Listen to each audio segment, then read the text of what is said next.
స్తుతించడానికి పెడుతున్నావు, దేవుని ఆరాధించడానికి పోతున్నావు.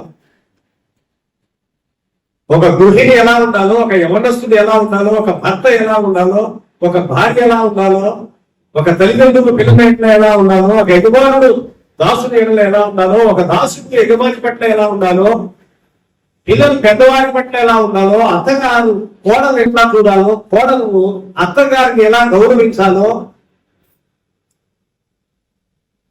సాధారణమైన ప్రజానికం ప్రభుత్వాన్ని ఎలాగ అధికారానికి లోబడాలో, సాధారణమైనటువంటి సాధారణమైన ప్రజలు పౌరులు ప్రభుత్వానికి ఎలా లోబడాలో, అధికారానికి లోబడాలో, ఎలా గౌరవించాలో, అధికారులు సన్మానించాలో, చట్టాన్ని ఎలా గౌరవించాలో అన్ని సంగతులు బోధించబడతాయి.